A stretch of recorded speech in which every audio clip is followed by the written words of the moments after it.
This video is going to discuss a concept mentioned by various ex-military personnel known as remote viewing. Remote viewing is a practice or ability that involves perceiving or describing details about a distant or unseen target, such as a location, object, or event, without any prior knowledge or sensory input. While many believe that it is a time machine or a way to look into the future, it is more closely aligned with ESP or extrasensory perception. We'll look at some key aspects of remote viewing and some declassified records, revealing some of the most accurate remote viewers. In this process, we will look at some government programs, both disclosed and still classified or denied. If you enjoy my videos, please share and like them. Also, I'd be honored if you subscribe to my channel. The button under my video links to the community board, which is a group of beautifully kind and loving people. So check out the board. There are some great conversations on it. The only rule is to be kind. There's a link in the description of this video to the ex-pharmacist shop. If you want to support my channel and help me bring more great content your way, a super thanks would be amazing. Your support makes all the difference. Thanks for being part of our community. Okay, so let's check out remote viewing and whether we can do it or if it takes special equipment. Here we go.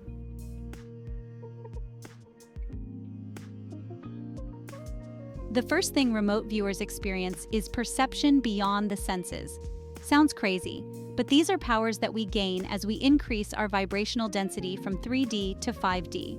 Remote viewers claim to obtain information about a distant or hidden target by using their mind rather than relying on the traditional 5 senses. This could include visualizing a location, describing objects, or even seeing events that are happening far away.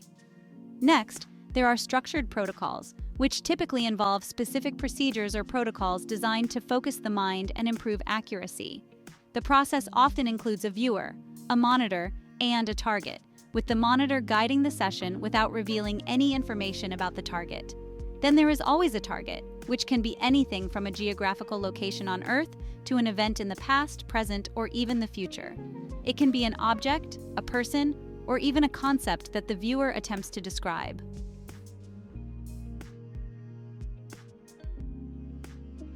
Remote viewing gained attention during the Cold War when both the US and Soviet governments reportedly investigated its potential as part of their intelligence gathering efforts.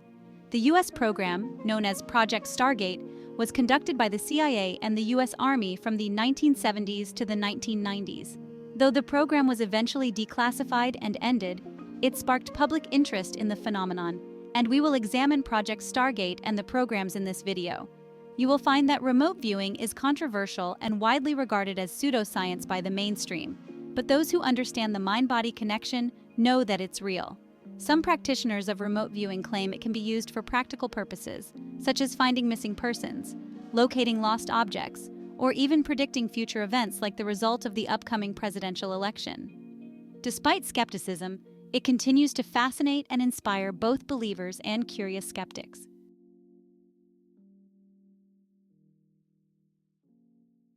The Stargate government program. Remote viewing has been explored in various contexts, particularly by intelligence agencies, even though the official narrative is that it's scientifically unproven. I always love how the government spends millions of dollars of our money on numerous programs for something that is unproven. The first disclosed program dates back to 1970, so we are expected to believe that they have been dumping money into researching remote viewing for at least 54 years and still have no proof that remote viewing is real. You would think if you couldn't find any evidence that something is real, you'd stop dumping money into researching it, right? So let's look at some of these government programs that studied remote viewing in which nothing was allegedly found. Records on the CIA reading room reveal 113 pages of Freedom of Information requests, and there's still an awful lot they aren't revealing about this purportedly unproven practice of remote viewing. Project Stargate was conducted as a secret US government program for nearly 25 years, from the 1970s until 1995.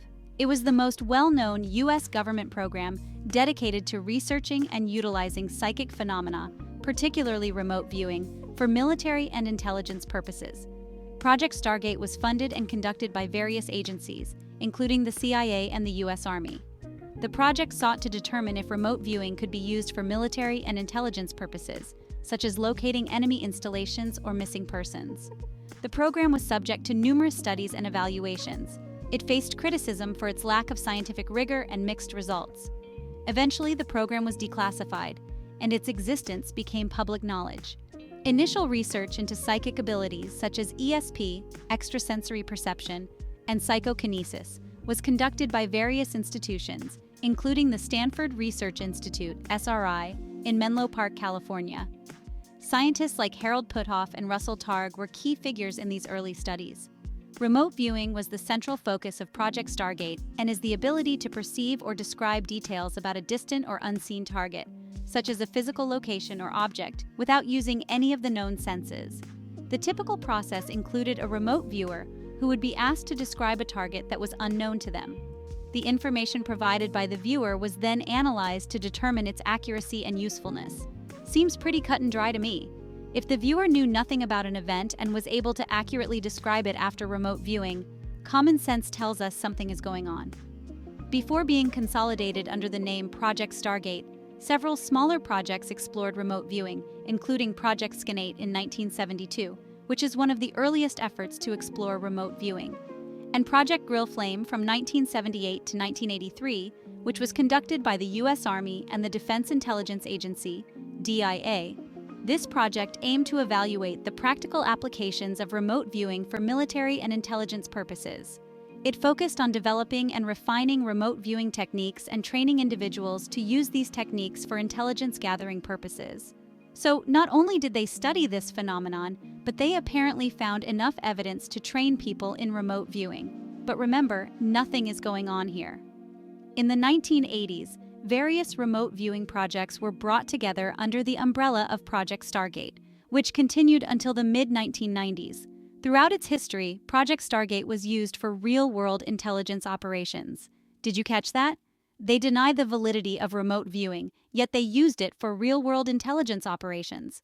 Remote viewers were tasked with gathering information on foreign military activities, locating hostages, and providing intelligence on various geopolitical events. Some famous cases include attempts to locate Soviet submarines, describe the interiors of foreign embassies, and gather intelligence on terrorist groups. The success of remote viewing sessions varied, with some notable hits but also many misses, which is expected. But it's the notable hits that confirm its legitimacy.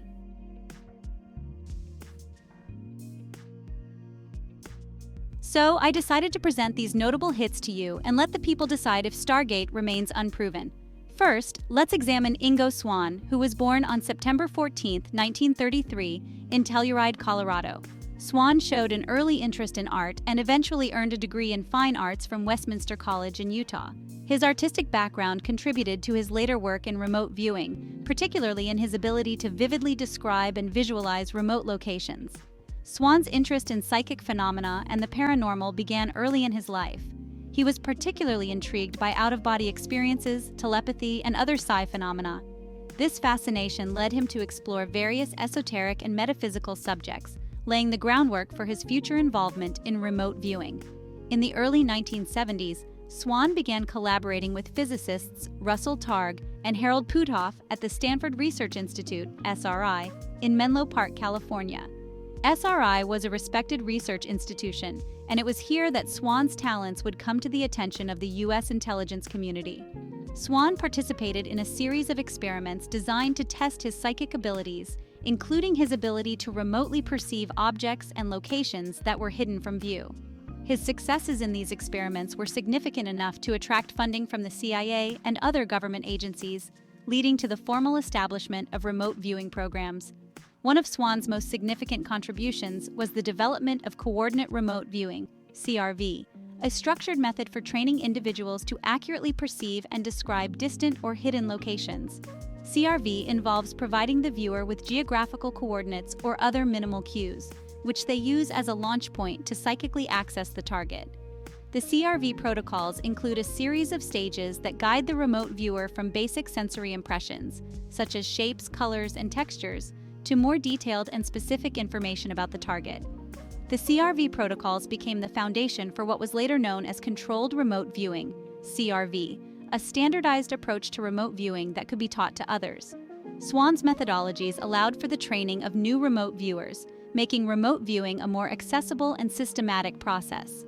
Swan was a key consultant and participant in the Stargate project, the umbrella term for various U.S. government programs that explored the use of psychic abilities for intelligence gathering. His work in developing and refining remote viewing techniques was integral to the success of these programs. Under Swan's guidance, remote viewing was used for a variety of intelligence applications. His protocols allowed remote viewing to be used in a more disciplined and repeatable manner, making it a tool that could be reliably employed by the military and intelligence communities. Swan had numerous notable achievements and viewings, including the Jupiter experiment conducted at SRI. Swan claimed to have remotely viewed the planet Jupiter before the Pioneer 10 spacecraft's flyby in 1973. He described details such as the planet's rings, which were not known to exist at the time. Some of these details were later confirmed by Pioneer 10, although skeptics argued that Swan could have guessed or inferred this information. Swan's abilities were assessed by the CIA and other agencies as part of their efforts to determine the potential utility of remote viewing for intelligence purposes. His consistent success in providing accurate descriptions of distant locations and hidden objects made him one of the most respected figures in the remote viewing community. After his work with the government, Swan continued to write and teach about remote viewing. He authored several books, including Penetration, The Question of Extraterrestrial and Human Telepathy, and Natural ESP, the ESP core and its raw characteristics, which explored both his experiences with remote viewing and his theories on psychic phenomena. Swan's work has had a lasting impact on the field of remote viewing. His methodologies are still used today by practitioners and students of remote viewing, both within the military and in civilian contexts. Again, they tell us that nothing is going on here, but Swan's methods are used today within the military. Ingo Swan passed away on January 31, 2013, but his legacy in the field of remote viewing continues to guide remote viewers today.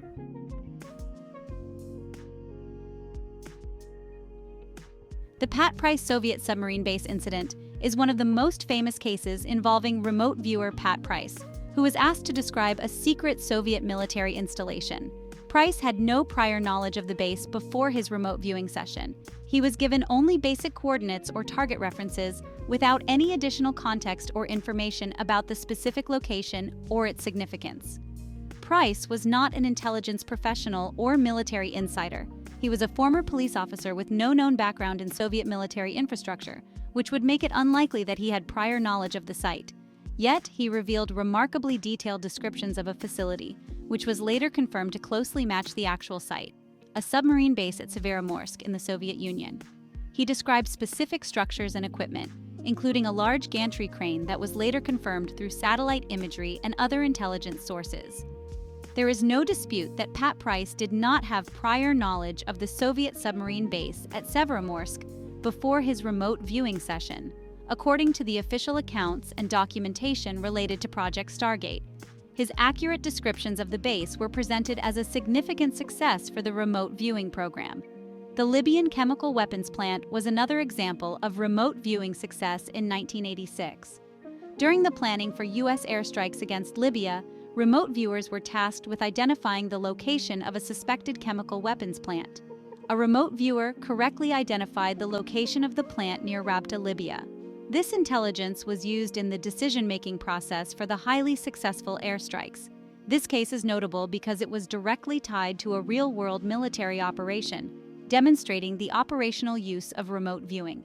Next, the Iranian hostage crisis of 1979 to 1981 utilized remote viewers to locate the American hostages held in Iran. The remote viewers provided descriptions of the locations where hostages were being held, including details about the buildings and the surrounding area. Some of these descriptions were later corroborated by other intelligence sources. Next was the Typhoon-class submarine, where remote viewers were asked to provide details about a new class of Soviet submarine, which was later identified as the Typhoon class. The remote viewers provided descriptions of a large, previously unknown Soviet submarine, including details about its size and design. These descriptions were later confirmed by satellite imagery and other intelligence sources.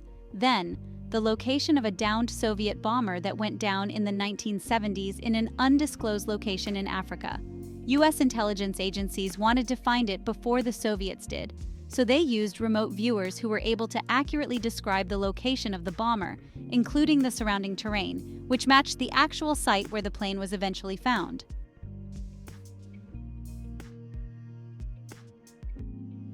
Have you ever heard of Viewer 001? If not, you're not alone. Viewer 001 was Joe McMoneagle, who was a highly decorated officer in the U.S. Army. He served as a chief warrant officer and had a background in intelligence work. His involvement in Project Stargate began in the late 1970s, while he was still on active duty. He became one of the most prominent and successful remote viewers in the program and participated in numerous sessions that were used for intelligence gathering. In addition to the downed Soviet bomber, McMoneagle provided accurate descriptions of a new Soviet submarine mentioned above under construction in the late 1970s. Dubbed the submarine pen location, McMoneagle's reports were later verified by satellite imagery.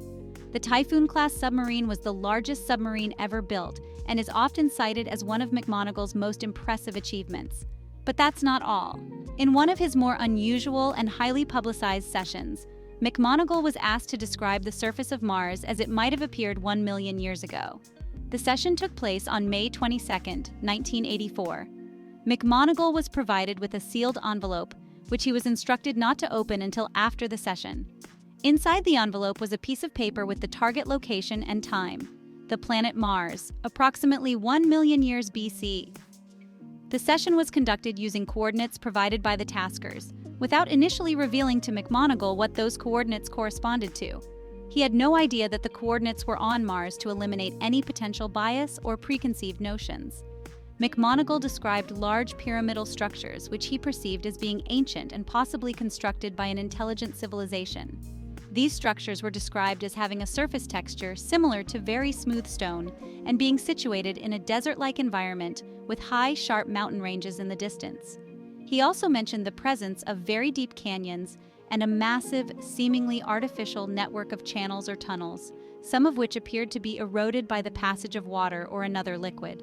McMoneagle reported sensing the presence of a race of beings whom he described as tall and thin, with a fragile appearance.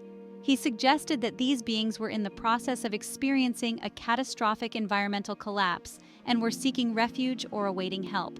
He indicated that these beings were aware that their civilization was dying and that they had sent out some of their members to seek new habitable worlds or find a way to escape the dying planet. He speculated that they might have been using some form of hibernation or suspended animation to preserve themselves until conditions improved or until they could relocate. The beings were described as having a resigned and somber demeanor, suggesting a deep awareness of their impending extinction. McMoneagle described the pyramidal structures as being part of a complex or network that served a specific but unclear purpose. He suggested that they might have been used for ceremonial, religious, or energy-related functions, though the exact nature of these structures remained ambiguous. He also mentioned other, more massive structures that were partially underground and appeared to be connected by tunnels or channels, possibly serving as shelters or storage facilities. Joseph McMoneagle's remote viewing sessions produced several notable successes, particularly in the context of Cold War intelligence operations. His accurate descriptions of the Soviet Typhoon-class submarine, the location of a downed Soviet bomber, and various other targets contributed to his reputation as one of the most successful remote viewers in Project Stargate.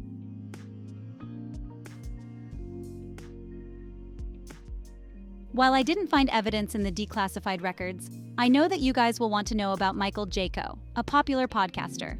Michael is a former Navy SEAL and has spoken extensively about his experiences with remote viewing and other intuitive abilities. He often discusses how these skills were developed during his time in the military and how he continued to hone them afterward. Jaco claims that his training as a SEAL, combined with his interest in consciousness and spirituality, led him to explore and develop psychic abilities, including remote viewing. He has described using these abilities in various scenarios, such as anticipating potential threats, understanding enemy movements, and enhancing situational awareness in combat environments. According to Jaco, these skills allowed him to see or sense things that others might miss, giving him an edge in dangerous situations. After his military career, Jaco continued to explore and teach these abilities, framing them within a broader understanding of human potential and consciousness. He has written books, given interviews, and conducted workshops on these topics, often blending his military experiences with spiritual insights. Jaco emphasizes the importance of intuition, awareness, and the interconnectedness of all things, suggesting that these abilities can be developed and used by anyone who is willing to explore them. There are many iterations of Project Stargate, but for the sake of brevity, we are going to move on to a program that is still denied by the US government, and that is Project Looking Glass, an alleged secret government project or technology that is said to be related to advanced technology and time travel. Project Looking Glass is allegedly involved the development of a technology that could look into the future or manipulate time. This technology supposedly allowed users to see different potential outcomes based on present decisions, giving insight into possible futures, kind of like a brainstorming session in your mind.